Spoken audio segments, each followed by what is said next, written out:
forme, Carlos? Yes, en forme, toi? Toujours, toujours. Donc, j'ai su qu'avant d'être réalisateur et photographe, t'étais un rappeur. Yes, yes. Est-ce que tu peux m'expliquer comment t'as fait le switch? Ben, tu sais, dans le fond, là, moi, j'ai toute mon histoire un peu de mes antécédents en Panama et tout ça, ça a un petit peu rapport avec le rap. Tu sais, moi, j'ai toujours voulu faire la musique, surtout dans le temps que je faisais de la musique, là, les studios, c'était pas tellement accessible.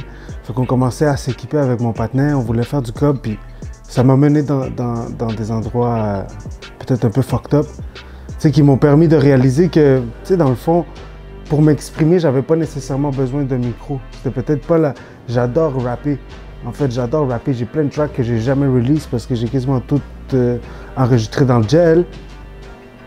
Mais que, tu sais, j'ai réalisé que j'étais peut-être plus capable de m'exprimer par les images. Justement, le switch a commencé dans le gel. Tu sais, moi, j'étais au Panama. Je viens pas du Panama, je viens du Guatemala. Mais j'avais pas de famille, j'avais pas d'amis. Fait que, tu sais, il fallait que j'aille un hustle pour être capable de survivre. Fait que la photographie, c'est ça c'est là que j'ai commencé. Je me suis improvisé photographe, puis ça a commencé de là, man. J'ai commencé à faire un petit peu de cob pour survivre là-bas. Je suis sorti, j'étais un petit peu déboussolé. J'ai continué le même chemin, puis yo, c'est encore... c'est ça, man. Comment t'as réussi à ouvrir un studio d'enregistrement en pleine prison du Panama? Explique-moi. Pour vrai, là, c'est tellement fou parce que, tu sais, maintenant, je me dis, yo, c'est quand même un accomplissement fucked up, tu sais, mais quand tu es en train de le faire, c'est différent, tu sais. Comme je disais tantôt, moi, je faisais du rap. Fait qu'à la base, tout ce que moi, je voulais, c'était pouvoir m'enregistrer, être capable de faire mes trucs. Puis là-bas, j'ai trouvé la possibilité que peut-être que... Parce que, tu sais, c'est un pays du tiers-monde. Un pays du tiers-monde, c'est comme s'il y a des lois, mais tout est bendable. Il y a une manière de work around the stuff. Puis il y avait un partenaire qui, lui, avait un laptop. Moi, je sais, yo, laptop, moi, quand j'étais à Montréal, un laptop, un micro, des écouteurs, puis bam, t'es en business, là. So, j'étais allé voir le gars, je suis comme, yo, prête-moi ton ordi. Commençais à dealer avec lui, je l'aidais à vendre du café, il vendait du café. Fait que tous les matins, je me réveillais. L'échange, c'était que je me réveillais avec lui, je vendais du café, puis lui me prêtait son laptop. Lui, dans le fond, il s'occupait de l'église, il y avait un micro dans l'église pour le prêtre, you know, mais le soir, quand tout le monde s'enfermait, lui avait comme des privilèges parce qu'il s'occupait de plein d'affaires. Lui demandait qu'il avait besoin de moi. On volait le micro dans l'église, on arrivait, on avait un petit spot par rapport, là, mais j'étais capable de mettre mes écouteurs, j'avais des beats, j'avais installé Audition, Adobe. Dès que j'avais vu un laptop, dans le fond, j'ai demandé à un de mes partenaires, j'ai dit, yo, envoie-moi le programme. Il m'avait envoyé le programme. Moi, je me suis dit, yo, un jour, je vais être capable de le foutre dans un ordi. C'est arrivé, man, je l'ai mis en ordi, j'ai mis des beats, j'ai commencé à enregistrer, commencé à me défouler. Puis de là, je me suis dit, ah yo, c'est peut-être possible d'avoir un studio. Il y avait un local qui était utilisé par des protestants, mais tu sais, c'était comme une bibliothèque. Il y avait genre 20 livres, pas rapport. Puis tu sais, ils étaient là, puis ils chillaient. Yo, on a transformé l'affaire, on a proposé les trucs, eux, on les a relocalisés, on a pris le local, on a réussi. Dans le fond, moi, je suis allé voir le directeur. Yo, je sais même pas si je parle trop de shit en ce moment, là. Mais nous, je suis allé voir le directeur. J'ai dit, yo, moi, j'aimerais ça, avoir un studio d'enregistrement. Tu sais, j'ai dit, il y a un micro, il y a ci, j'ai juste besoin d'un endroit pour être capable de me placer. Puis il me dit, yo, j'ai même pas de bibliothèque pour faire un studio d'enregistrement. So, je suis comme, OK. Mais il y avait un groupe dans le gel qui était déjà en train de... Tu sais, dans la prison, là, t'as du monde mauvais, mais t'as du monde qui sont corrects. Puis même si des fois tu commets un crime, ça va pas vraiment définir si t'es une bonne ou une mauvaise personne non plus, tu sais. Fait qu'il y avait beaucoup de personnes super bien intentionnées dans la prison, vu que les conditions étaient vraiment mauvaises. Puis ils étaient en train de se chercher un projet, tu sais. On parlait d'une cafétéria parce qu'on mangeait à terre, Tug Life tout le temps. Fait qu'eux, ils parlaient d'une cafétéria ou de placer des trucs différents pour aider la population carcérale. En tout cas, moi, je suis revenu de mon meeting avec le directeur. Je suis comme, yo, on fait une bibliothèque, on fait de l'informatisation, alphabétisation, on aide les gens, puis on prend un local pour faire un studio. Ça marchait? Tout le monde était down. On l'a fait, on a appelé, j'avais des contacts là-dedans. Il y avait un gars qui faisait partie du gouvernement. Ben, il était ministre à quelque chose, il s'était fait accuser de meurtre faussement, mais il était là. Puis lui, il avait tous les contacts dehors, on parlait avec lui. Il est rentré en contact avec la chambre du livre du Panama. Ils nous ont donné au-dessus de 3000 livres. On a réussi à hustle de l'air climatisé, on a peint, on a construit des bâtisses, on a eu une bibliothécaire qui nous a montré comment classifier des livres. C'était un gros événement. On bâtit, on a pogné 6 ordis, on a ramené les médias le jour de l'inauguration de la bibliothèque. Priscilla Delgado, pour si jamais quelqu'un au Panama le voit. Puis on amène le média, il y avait quand même des facilités, là-bas tout est bendable. So, on est venu des médias, puis là ils m'ont demandé, parce qu'ils savaient que j'avais fait partie de l'organisation, là ils nous ont demandé comment on avait réussi à faire ça. Puis moi j'ai dit, ben, le directeur il nous a mis tout en disposition. La vérité c'est que le directeur il coque-bloquait tout le temps. Il n'était pas vraiment down avec le fait qu'on faisait rentrer du ciment, des livres, air climatisé. À la fin, on avait un local qui était beaucoup mieux installé que le bureau du directeur. Mais quand les médias sont arrivés, moi j'ai donné son props. Yo, à partir de là, tout le monde parlait de lui parce qu'il avait fait une bonne initiative. J'ai dit, est-ce que je peux avoir mon studio? Il m'a dit, oh, go for it. À partir de là, on a commencé à hustle. Il y avait une compagnie qui faisait du recyclage. On a fait un jingle avec tous les prisonniers qui parlaient de recycler des trucs. Ils nous ont donné un ordi. Après, on hustlait parce que, tu sais, dans le fond, là, quand t'as des drug dealers, là, tu peux être un drug lord dans le street en Colombie, puis t'es fucked up. Mais quand t'es rendu en prison au Panama, dans un secteur population, là, t'es plus rien, là. Fait que les gens, ils vont te taxer, ils savent que t'as du cob. Fait qu'avec un partenaire, nous, on offrait de la sécurité en échange de « Yo, tu vas me donner des speakers, tu vas me donner un micro ». Fait qu'on s'est bâti un studio professionnel. On avait des speakers de studio, des speakers de club, air climatisé, sofa en cuir dans le studio, man. Fait que, comme ça a été ma manière d'évader Là-bas, à 6 h du matin, ils ouvraient la cellule. À 3 h, tu reviens jusqu'au lendemain. Moi, avec ce mouvement-là, j'aidais les prisonniers, j'aidais le centre pénitentiaire. Je m'enfermais quand je voulais, man. Souvent, je pouvais fumer des buzz tard, à faire de la musique, T'es vrai? Maintenant, dans le fond, si tu as une idée en tête, quoi que ce soit, c'est difficile pour toi qu'on te dise non. Hein? Avec le fait que tu sois parti de rien. Ben, tu sais, c'est que j'ai pas peur du non. Au pire, on me dit non. C'est pas quelque chose qui va vraiment changer ma vie, là.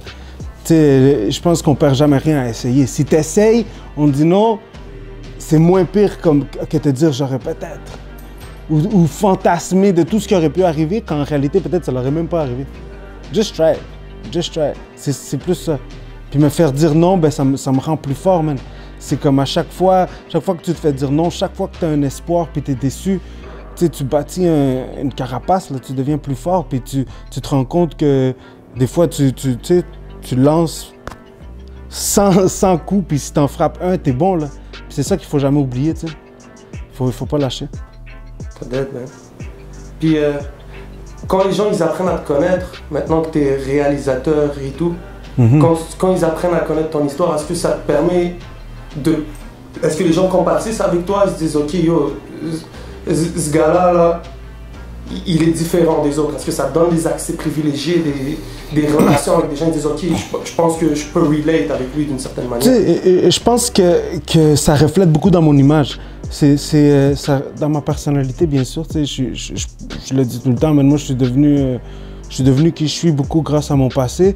Mais je pense que c'est dans mon image. Je vais comprendre, je vais comprendre des affaires plus. Ça me donne un accès, oui, parce que les gens savent que je suis peut-être pas le conventionnel réalisateur, mais ça te crée des liens plus proches avec des artistes. Par exemple, on te voit avec Soulja, Lost ou whatever. Puis tu sais que ces gens-là, ils peuvent relate avec toi. Je pense que dans la prison ou dans des endroits plus où est-ce que tu souffres un peu, il y a un langage universel qui existe. Il y a une manière de traiter les gens, de parler, de discuter, de respecter ta parole, de faire plein d'affaires qui font que les liens se font toujours bien. Fait que je pense que si tu connais le code puis tu le respectes, ben tes liens vont toujours être bons avec n'importe qui. Fait que c'est plutôt sur le fait d'avoir connu ce langage international, universel si on veut, qui me permet d'avoir de bonnes relations, mais pas nécessairement le gel, parce que tu peux sortir du gel puis être un trou de cul là aussi, là, tu sais. Donc toi, quand t'es sorti du gel puis tu voulais faire de la vidéo, c'était comment d'arriver, de partir de rien puis de dire ok, c'est l'étape la plus difficile en fait là, c'est partir. Moi je venais du gel, je venais d'avoir ma réputation, j'avais mon studio, nanana, je suis sorti, j'étais back à zéro là, puis là je me rendais compte que c'était plus facile pour moi de promote mes shit en prison parce qu'on n'était pas beaucoup, puis tout le monde était là, on se voyait, pas le choix. Tandis que dehors, j'avais plus vraiment d'amis, j'avais plus vraiment de contact, fait que j'étais vraiment perdu, you know? Mais j'ai compris que j'aimais l'image, je l'ai étudié à fond, j'ai checké des tutoriels, j'ai essayé, j'ai foiré, j'ai rien chargé pendant des années, puis... Puis en parlant de charger, est-ce que tu penses que le budget qu'on va mettre sur un vidéoclip, est-ce que c'est déterminant? Est-ce que de partir de rien, par exemple, de faire une vidéo à partir de rien, est-ce que ça peut être aussi badass que d'avoir 3000 $ de budget? C'est clair d'une certaine manière. Moi, je pense que, tu sais, en fait, là, toutes les vidéos se passent beaucoup, c'est toute l'émotion, c'est juste la capture du truc. Que tu mettes de l'argent ou tu ne mettes pas d'argent, l'affaire, c'est que le réalisateur doit être dans le vibe, l'artiste doit être dans le vibe, le track doit être bad, parce qu'à la fin de l'histoire, là, même si tu mets 30, 40 000 $ sur ton vidéoclip, si ton track est wack, ça va rien changer. Là. Ça va rien changer que tu mettes le budget. L'essentiel, c'est la chanson. Moi, ma job, c'est d'essayer de faire honneur à ce son. Puis tu sais, c'est pas le budget qui va vraiment déterminer si ton clip il est meilleur ou pas. C'est plein de fois, on voit des clips à 100 000 $ ou des clips à 500 $, puis la retombée sur les views, sur tout le mouvement qui va se faire autour du projet va être beaucoup plus intéressant sur celui de 500 $. Tu sais aussi, il faut pas oublier que maintenant on est rendu... En tout cas, il faut produire beaucoup. Puis si un artiste veut travailler avec toi, il dit ok, moi je veux faire un vidéoclip avec Carlos Guerra, c'est quoi sa meilleure façon de se préparer, se dire toi tu sais ok, yo ce gars-là il est ready? Tu sais, moi pour de vrai, je sais que quelqu'un est ready là quand il vient, il me parle tout de suite d'argent. Tu sais, c'est important parce que souvent les gens vont parler, puis après demander le budget. Puis là, ça devient quasiment awkward, là, parce que tu sais, la personne, tu sais qu'elle est enthousiasmée. Même moi, je suis enthousiasmé du projet. Puis là, juste par son ton de voix, ben, je le sais qu'il essaie de vraiment baisser le prix. Puis c'est plate, parce que moi, j'essaie de progresser, j'essaie de faire progresser l'artiste. Fait que tu sais, quand quelqu'un vient puis il me dit « Yo, check, c'est combien l'argent? » Puis on deal tout de suite à peu près quelque chose où est-ce qu'on est les deux conscients dans quoi qu'on joue. Ça, je sais que le gars, il est plus sérieux. T'sais. On commence de là, le gars il vient, il y a quelques artistes qui viennent avec des concepts tout préconçus puis ils veulent que je le réalise, puis j'adore cette condition-là. Comme aussi il existe la condition où est-ce que j'ai des cartes blanches là, puis je fais ce que je veux, puis c'est ça. T'as beaucoup voyagé, toi? T'as eu la chance de beaucoup voyager? Ouais, j'ai eu la chance de beaucoup voyager. Tu peux nous raconter un peu les voyages, les places que t'es allé? Je suis allé ces temps-ci, depuis mon journey là, dans le rap keb et tout ça, je suis allé en Roumanie, je suis allé en Haïti, je suis allé à Cuba avec France d'Amour, je suis allé en Colombie, je suis allé au Mexique. J'ai visité, je suis sûr qu'il m'en manque peut-être Barcelone, Ibiza. T'es allé souvent en Haïti? Je suis allé 2 fois en Haïti, c'est un pays que j'aime beaucoup, le vibe, cette chaleur humaine. Hein. C'est ça que je trouve que... C'est ça qui est nice, man. Je trouve souvent les pays qui ont plus de misère, souvent il y a une communauté, il y a plus de... Le langage universel?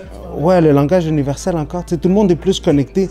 C'est sûr qu'il y a du monde là, qui essaie d'abuser de tout le monde partout dans les bas puis dans les hauts. Il y en a autant, mais il y a plus de chaleur dans ces endroits-là. Les gens sont plus accueillants, ils vont partager leur nourriture, ils ont l'habitude de partager parce que ils vont se mettre dans ta peau, c'est différent. C'est ça qui manque beaucoup. C'est ça qui manque beaucoup de voyager. Quand je suis ici, j'adore ça parce qu'en même temps, quand tu voyages puis tu vis des situations un peu... Tu les vis pas, mais tu les vois. Quand tu reviens ici, tu t'apprécies mieux. Tu es comme, waouh, on est bien ici. Là. On est bien au Canada. Puis quand arrive le moment de... Tu sais, on dit Shot and Shop by Carlos Guerra. Yeah. C'est quand même 2 choses qui sont très différentes. Ouais. Ta shot, t'es sur le terrain, t'es en train de work et tout. Puis après ça, ta shop où tu travailles le montage et tout. C'est quoi que tu préfères? Moi, j'adore filmer, là. J'adore filmer, j'adore capturer ce petit moment, être créatif sur le moment. Tu sais, c'est quelque chose que j'adore, là. Puis le montage aussi, là, c'est là que tu t'exprimes, c'est là que tu fais des liens. Tu sais, souvent, moi, je compare le montage un peu comme, tu sais, dans les jeux de mémoire, où est-ce que tu as des scènes ici, des scènes là-bas. Puis tu sais, au fur et à mesure que tu les regardes, tu entends des paroles, tu entends des sons, tu fais des liens entre eux. Puis tu sais que, tu sais, des fois, c'est difficile à expliquer, mais il y a un lien, il y a une connexion. Ça va ensemble à cause de l'angle, à cause du message. Fait que, tu sais, éditer, c'est fucking dope. Shoot aussi, c'est super dope. Mais j'aime pas le début du montage. Faire la grosse shit de syncing. Ça, c'est plate, mais yo, gotta do what you gotta do. T'as eu la chance de travailler avec des grands noms du rap québécois, puis pas juste du rap. T'as fait Alexandre Dacosta, la musique classique. J'ai fait du rock. J'ai fait un artiste français, Charisme. 3 vidéoclips pour lui. J'ai fait Nyongo Flow, un artiste de Porto Rico, dans mes débuts, ce qui était fucking crazy. Ce qui m'a vraiment motivé, en fait. Quand j'ai commencé à faire la vidéo, là, c'est genre 2012, j'ai commencé à gosser la vidéo. Mais tu sais, moi, j'ai toujours cru en moi, genre big time, mon gars. Fait qu'en commençant, mon premier clip, c'est Crucito, Me Gusta. Si jamais quelqu'un veut Google, là, c'était mon premier vidéo. Moi, j'ai toujours été une critique pour la vidéo. Tu sais, même quand j'en faisais pas, je voyais puis je disais, ah yo, c'est bizarre. Fait que le gars il me disait, ben yo, fais-en un, man, si t'es tellement shit. J'en ai fait un, selon moi, je l'ai dead. Deuxième vidéoclip, c'était Nyongo Flow, c'est un gars qui fait des millions de vues. J'ai genre fait 12 millions de vues sur mon deuxième vidéoclip. J'étais motivé, mon gars, j'ai pogné un contrat à Ibiza. Je suis parti 3 mois à Ibiza sans vraiment connaître la vidéo. Fait que j'étais comme, ok, mais la vie m'a vraiment dit comme, this is for you. Dans le fond, on t'a mis au défi. Ouais, c'est ça, là. Puis moi, je le prends, là, tu sais, je sais que c'est réalisable. Je sais que je suis assez débrouillard pour trouver la solution. Tu sais, je vais prendre le contrat. Si je vois que vraiment ça sort de mes mains, je vais employer quelqu'un au pire, puis je ne ferai pas d'argent sur ce contrat-là. Mais je l'aurais fait, j'aurais vécu l'expérience, puis next time, I know. Fait que, tu sais, c'est ça, là. C'est comme ça un petit peu que j'ai fonctionné depuis le début, Puis là, t'es rendu que t'es quand même une figure imposante aux côtés de cinématographique des vidéoclips au rap du Québec. C'est quoi un peu ton avis sur la scène en ce moment, depuis que tu la côtoies?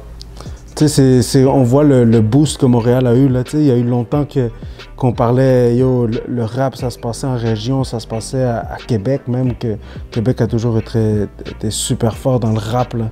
Puis dans la dernière 2 ans approximativement, je pourrais dire, on voit comment Montréal est en train de blow up là, dans la scène québécoise sur le rap. C'est super intéressant à voir le style musical. J'ai l'impression que Montréal commence à avoir plus une identité. C'est sûr qu'au début, peut-être, on parlait beaucoup de ressemblances avec le rap français ou les rap américains. Mais tu sais, c'est ça, être inspiré en fait. Hein. Tout le monde, on bite tout partout, puis au début ça ressemble plus, mais avec ça, tout le monde affine. Tu sais, maintenant on écoute les musiques, le son est plus local. On le comprend, il y a une émotion dans Montréal, il y a une émotion à Québec, Saint-Hyacinthe. Il y a une affaire très particulière, fait que it's great. Ça va bien pour le rap. Tes meilleurs souvenirs de voyage? Sur meilleurs souvenirs de voyage, j'en ai vraiment beaucoup, man, mais j'ai beaucoup un frac en tête, man, en Roumanie. Le château de Dracula, man, c'était fucking fou, là, juste arrivé là-bas. C'est la première fois que j'ai levé mon drone, genre, c'était au château de Dracula. J'étais stressed the fuck up, j'avais pas vraiment le droit d'être là, je me suis caché. Un frac capotait, Nazon aussi, man, j'ai levé mon shit. Drrr, stress, ramener le shit, on est parti, ça s'est bien passé. Château de Dracula aussi en Haïti, man, on a arrêté le trafic, on a pris un bus, on a payé le gars, on l'a mis au milieu de la rue, sorti le drone, tout le monde stressait, la police est venue me voir, moi quand je monte le drone, faut pas que tu me parles, so yo, police, pas police, le matin c'est fait regulate. Je pense que j'y ai parlé tellement fort, le gars il m'a dit ok. C'était vraiment... ouais, c'est vraiment cool, man. Yo, t'as shooté aussi un vidéoclip dans un cimetière en Haïti avec un frac. Ouais. Ça, c'est quelque chose de spécial, hein. Surtout les circonstances qu'ils ont suivies. One Love pour un frac, là, c'est... C'est comment tu t'es retrouvé dans un cimetière en Haïti, dans une situation comme ça? Explique. C'est déjà que les gens vont pas souvent en Haïti, les gens s'aventurent pas souvent, sûrement dans des zones. À la base, si on voit tout mon début, là, même la première track que j'ai faite au Québec dans le rap keb, c'était Crève, Soldier Rhymes, ici dans un cimetière. Tu sais, j'ai quand même, il y a quelque chose, il y a une architecture que j'aime dans les cimetières. Puis là, on était en Haïti, j'avais déjà filmé Palais Metella. Tu sais, je connaissais l'architecture haïtienne pour les cimetières, quelque chose d'intéressant. La chanson s'appelait La Chute de l'Ange. Tu sais, on était déjà en Haïti, j'étais comme yo, it has to be like that. C'est quoi l'avenir de Carlos Guérin dans les prochaines années? Je vois, tu sais, j'aime pas la fiction, j'aime la réalité. Fait que mes clips ont toujours eu comme un côté un peu reportage, un peu documentaire. J'image la réalité, tu sais. Fait que peut-être le reportage sera ma prochaine avenue, ouais. J'aime ça, j'adore les clips, je vais jamais lâcher le clip, c'est clair. Mais je vois une avenue, je vois un intérêt dans le reportage. C'est ça le futur. Yo, on a hâte de voir ça. Yo. Un dernier mot? Dernier mot, yo, follow me on fucking Instagram, Facebook, check mes shit. Je monte plus je vais essayer de monter meilleur shit, so juste check it out on the fucking réseaux sociaux. Suivez-moi, man, il y a des aventures à tous les jours. Je filme tout le temps, je dors pas, je vois des shit chill, so follow me. Onzo, respect, One Love, 11 Montréal, André Santon, gros réalisateur. Check it, peace.